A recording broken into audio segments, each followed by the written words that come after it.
Ladies and gentlemen, I have come to awaken your spirit today. I'm not here to impress your mind, but to stir your destiny. The title before us is more than a name. It is a question wrapped in mystery and a call soaked in purpose. Do you know about Dreck Prince? You see, Dreck may sound like filth. It may look like garbage. It may represent what the world throws away. But inside that dirt is a prince. And that is where we begin. There's a mystery I want to unfold before your spirit today. It is the mystery of identity hidden beneath adversity, of royalty concealed beneath rejection. It is the mystery of the prince in the dirt. You see, too often we are blinded by what we see, imprisoned by what we've been taught, and limited by what we understand. But heaven operates by principles, not appearances. And one of the greatest principles is this: every prince is hidden in dirt.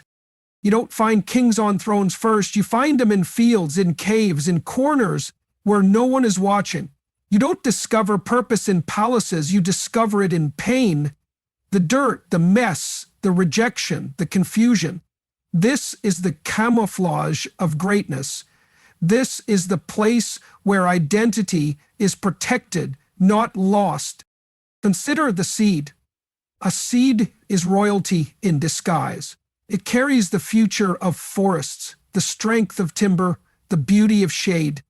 But before any of that is visible, it must be buried. It must be covered in dirt. It must die in darkness. And yet, in that very place where no one is clapping, where no one is posting, where no one is applauding, transformation begins. The dirt does not destroy the seed, it activates it. And so it is with you. And so it was with the Dreck Prince. His name may not be in lights. He may not have titles or followers or applause.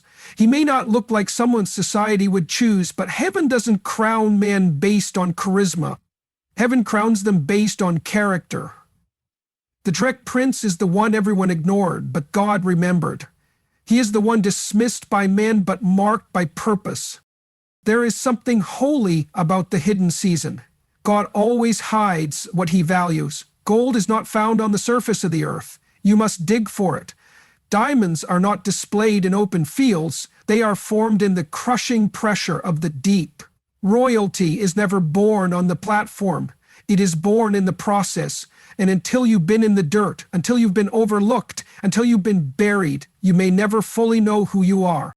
The Dreck Prince is not dirty by nature. He's dirty by design. The dirt isn't there to degrade him. It's there to develop him. It is the environment that matures his humility, sharpens his vision, and tests his loyalty. Without the dirt, he would not survive the palace. Without the dirt, he would not value the crown. God is more concerned with who you become than where you arrive. And so he hides his princes in places others call garbage.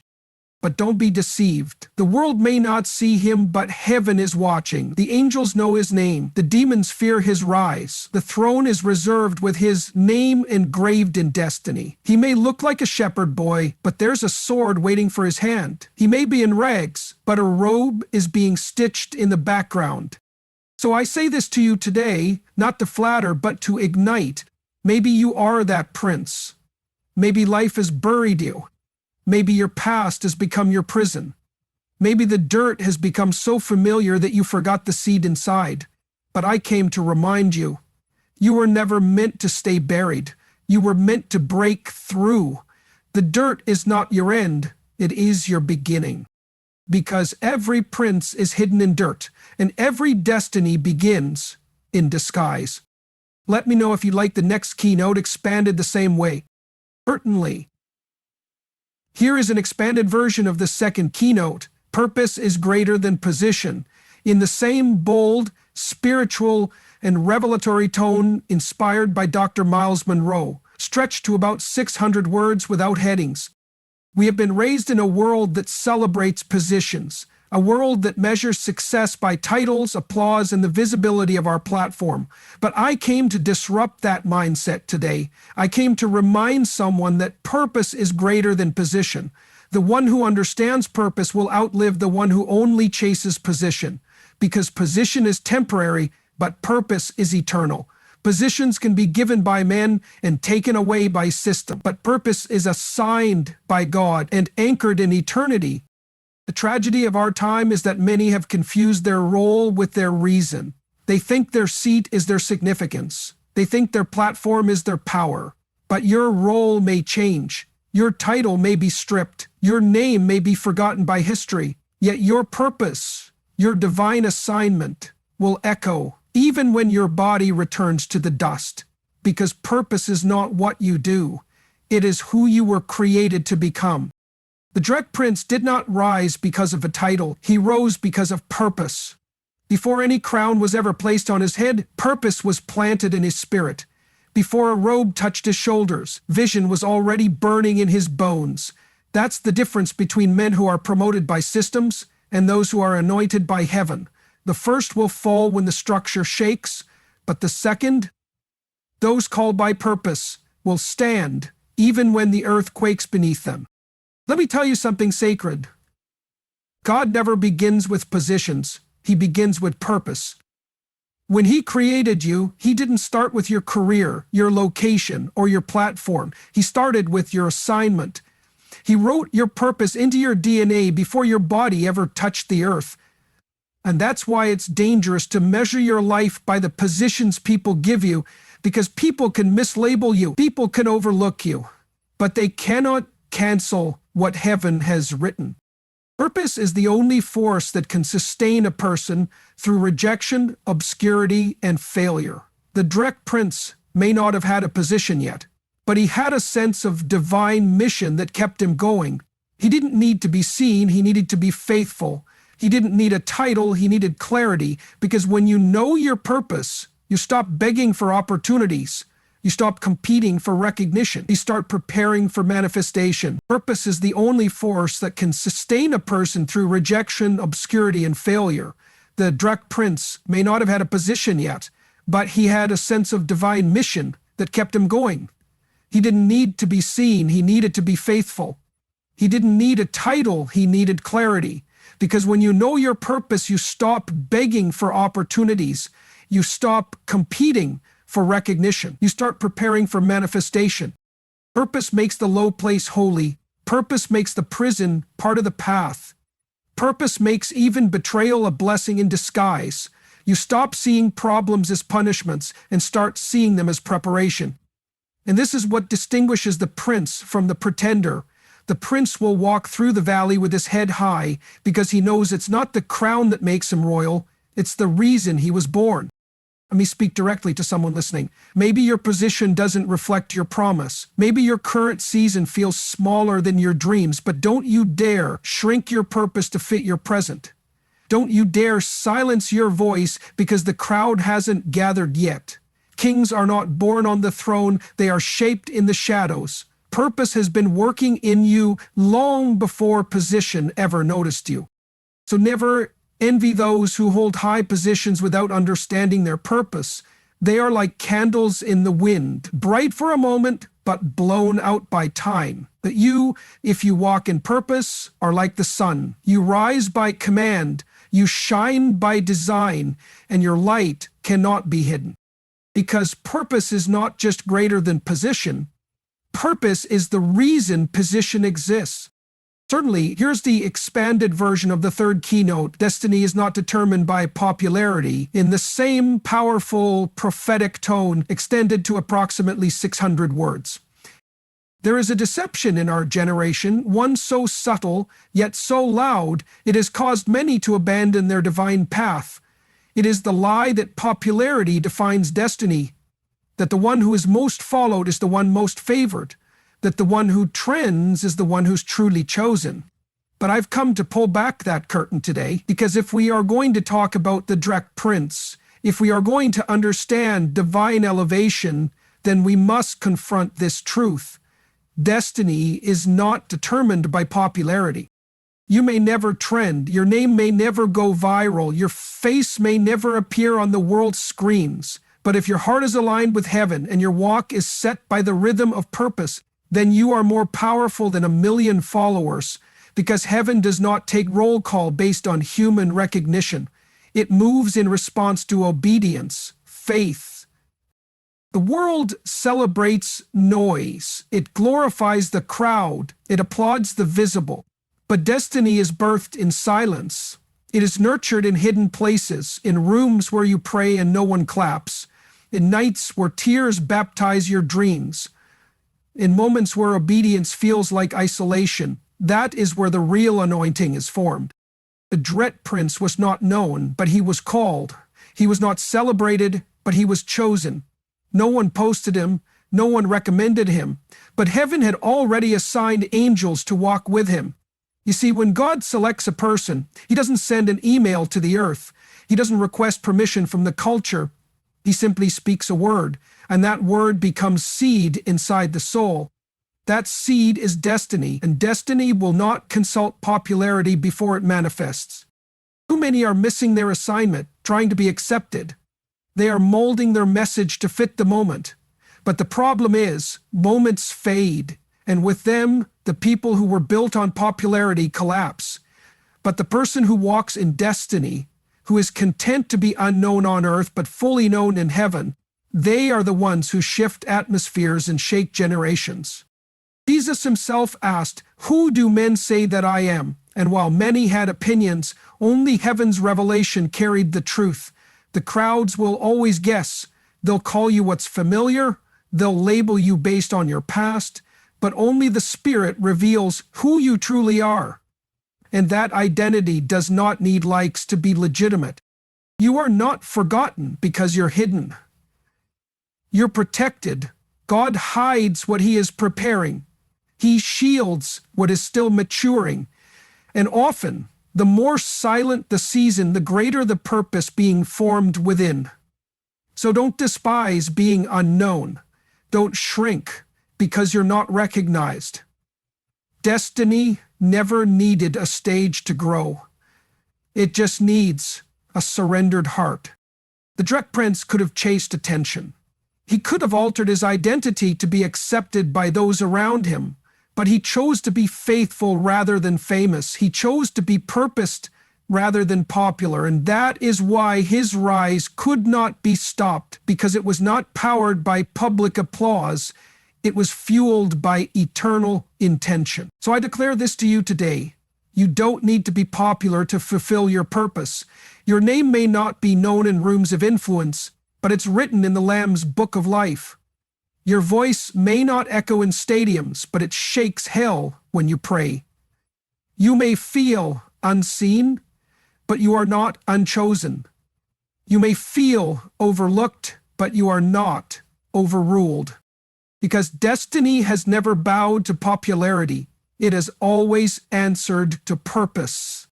We live in a world full of noise and declarations, a world where people are obsessed with image, obsessed with status, obsessed with being seen. But I came to announce a kingdom truth that defies earthly systems. Royalty must be discovered, not declared. Kingship is not proven by announcement. It is revealed through alignment. You do not become royalty because you say you are. You become royalty because heaven confirms it, character carries it, and purpose demands it.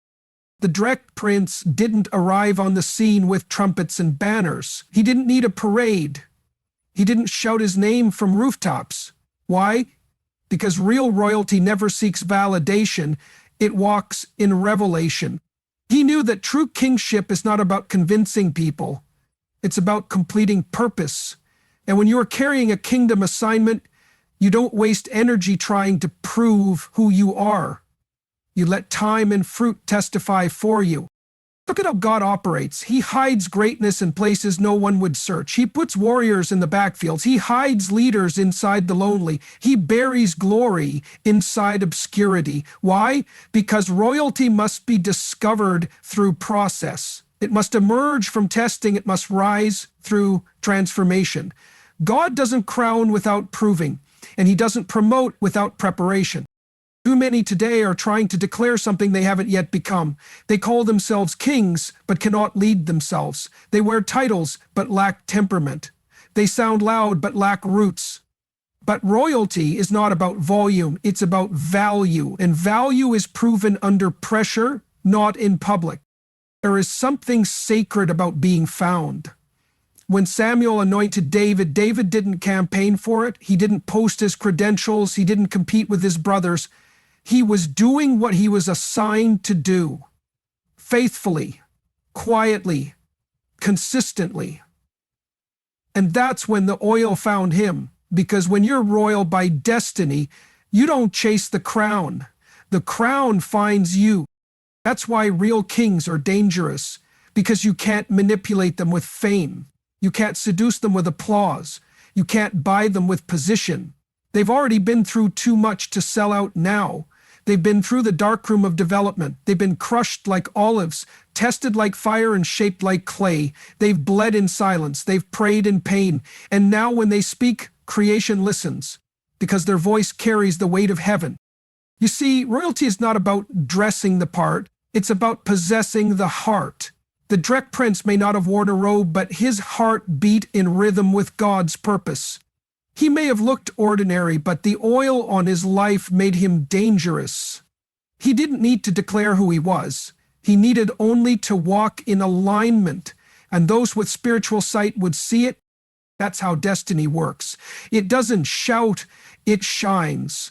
It doesn't boast, it breaks chains. It doesn't market itself, it manifests. And when the time is right, when the season has matured, when heaven says now, even those who once overlooked you will have no choice but to recognize the royalty in you. So I speak to the hidden ones, the silent ones, the ones who feel forgotten because you haven't been announced. Your identity doesn't come from people, it comes from purpose. You don't need to convince anyone of who you are. Just keep becoming. Just keep building. Just keep believing. Because royalty must be discovered, not declared. And when you are discovered, not by man, but by divine appointment, no force in hell or on earth can stop what God has placed upon your life. You won't have to declare it, you'll simply walk into it. Here's the expanded version of the fifth keynote. Heaven knows the prince before earth accepts him, delivered in the bold, purpose-driven, spiritually infused tone inspired by Dr. Myles Munroe. This version is approximately 600 words. There is a truth that must be declared into the ears of every forgotten soul, every unseen dreamer, and every misjudged visionary. Heaven knows the prince before earth ever accepts him, before men applaud you, before people validate you, before culture understands you. God has already identified you. This is not a motivational statement. It is a divine reality. You were known in heaven before your feet touched the soil of this earth. You were ordained before you were announced. And you were approved before you were applauded. The Dreck Prince may not have made sense to the world. He may have looked like a contradiction. His name may not have sounded royal. His presence may not have matched his promise. But none of that mattered, because before man formed opinions, God had already formed purpose. And once God has stamped something in eternity, no earthly opinion can reverse it. You see, heaven does not wait for earth to agree. Heaven doesn't hold back your destiny until men are ready to clap. When God assigns a mission, he speaks it in secret, plants it in your spirit, and watches how you carry it, especially when no one sees. And those who are truly called must first walk through the season of being misunderstood, mislabeled, and sometimes even rejected. But none of that cancels the call, because your identity does not come from earth's confirmation, it comes from heaven's revelation. And sometimes the very things that make people reject you are the things God uses to refine you. The delay is not denial, it's development. The rejection is not punishment, it's positioning. Heaven is often early, earth is always late. But the anointing remains. David was anointed long before he was accepted. Joseph had a dream long before his brothers believed in him. Esther was crowned in secret before the kingdom recognized her authority. Over and over again, God demonstrates this principle. Earth is slow to accept what heaven has already chosen. That's why you must never base your value on visibility. Just because they don't see you, there are some listening right now who have been walking under the weight of waiting.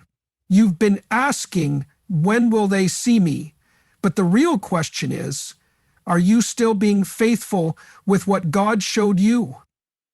Earth's delay does not pause heaven's timing. You are not late, you are not lost, you are in divine preparation. And when heaven is ready to reveal what it has been developing, no one can stop it. The door doesn't open by political connections or social climbing. It opens because God says now. And when God says now, even your enemies will become witnesses. Even those who doubted you will have to stand and watch you walk in what they once laughed at. That is the power of heavenly identity. It doesn't wait for earthly permission. It doesn't negotiate with popularity. It doesn't conform to systems. It's anchored in a higher realm. And the moment you realize that heaven already knows your name, you stop begging to be seen. You stop striving to be accepted. You start moving with quiet confidence, with royal focus, with kingdom posture. So do not fear obscurity. Do not be anxious about timing. Your name is written where it matters most. Your oil is sealed in the heavens. And when earth finally catches up, it will not be your doing, it will be God's revealing. Because heaven knew the prince before the world ever made room for him. And if heaven has already spoken, all of creation will eventually agree.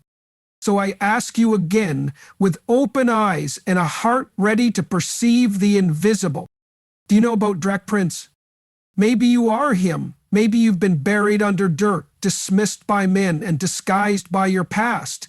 But if purpose is still burning inside you, then yes, I know about Dreck Prince. Because you are him. Now rise, the kingdom is waiting. Let me know if you'd like a more extended version or want this delivered in video/YouTube ready format.